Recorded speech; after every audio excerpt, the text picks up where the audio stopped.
গীতসংহিতা ৭৩ অধ্যায়। ঈশ্বর নিতান্তই মঙ্গলস্বরূপ ইসরায়েলের পক্ষে, যাহারা শুদ্ধ চিত্ত তাহাদের পক্ষে। কিন্তু আমার চরণ প্রায় টলিয়াছিল, আমার পাদবিক্ষেপ প্রায় স্খলিত হইয়াছিল। কারণ যখন দুষ্টদের কল্যাণ দেখিয়াছিলাম, তখন গর্বিতদের প্রতি ঈর্ষা করিয়াছিলাম।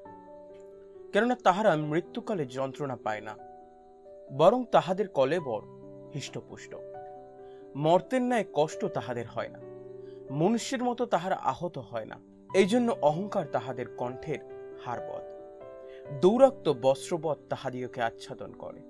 তাহাদের চক্ষু মেদে ঠেলিয়া উঠে, তাহাদের মনের সংকল্প অপরিমিত।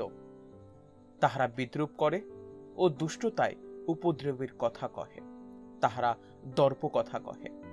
তাহারা আকাশে মুখ রাখিয়াছে এবং তাহাদের জিহ্বা পৃথিবীতে বিহার।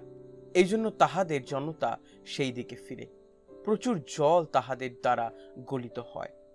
আর তাহারা বলে, ঈশ্বর কি রূপে জানিবেন? পরাৎপরের কি জ্ঞান আছে? দেখো, ইহারাই দুর্জন, ইহারা চিরকাল নির্বিঘ্নে থাকিয়া ধন বৃদ্ধি করিয়াছে। নিশ্চয় আমি বৃথাই চিত্ত পরিষ্কার করিয়াছি, নির্দোষতায় হস্ত প্রক্ষালন করিয়াছি। কেননা আমি সমস্ত দিন আহত হইয়াছি, প্রতি প্রভাতে শাস্তি পাইয়াছি।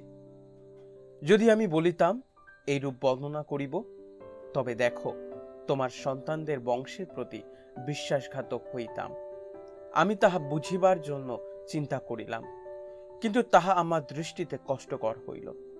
যাবৎ আমি ঈশ্বরের ধর্মধামে প্রবেশ না করিলাম ও তাহাদের শেষ ফল বিবেচনা না করিলাম। তুমি তাহাদিগকে পিচ্ছিল স্থানেই রাখিতেছ, তাহাদিগকে বিনাশে ফেলিয়া দিতেছ। তাহারা নিমেষকাল মধ্যে কেমন উচ্ছিন্ন হয়, নানা ত্রাসে কেমন নিঃশেষে সংহার পায়। নিদ্রা ভঙ্গ হইলে পর যেমন স্বপ্ন তুচ্ছ হয়, তেমনি হে প্রভু, তুমি জাগিলে তাহাদের মায়াপুত্তুলিকে তুচ্ছ করিবে। কারণ আমার চিত্ত তাপিত হইল, আমার মর্ম বিদ্ধ হইল। আমি মূর্খ ও অজ্ঞান, তোমার কাছে পশুবৎ ছিলাম, কিন্তু আমি নিরন্তর তোমার সঙ্গে সঙ্গে আছি। তুমি আমার দক্ষিণ হস্ত ধরিয়া রাখিয়াছ। তুমি নিজ মন্ত্রণায় আমাকে গমন করাইবে, শেষে সব প্রতাপে আমাকে গ্রহণ করিবে। স্বর্গে আমার কে আছে?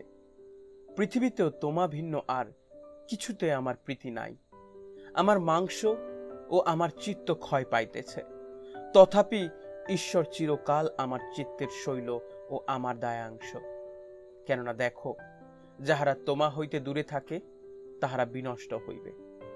যে সকল লোক তোমা হইতে অপসরণ করিয়া ব্যভিচার করে, সেই সকলকে তুমি উচ্ছিন্ন করিয়াছ। কিন্তু ঈশ্বরের নিকটে থাকা আমারই পক্ষে মঙ্গল। আমি সদাপ্রভুর শরণ লইলাম, যেন তোমার সমস্ত ক্রিয়া বর্ণনা করিতে পারি।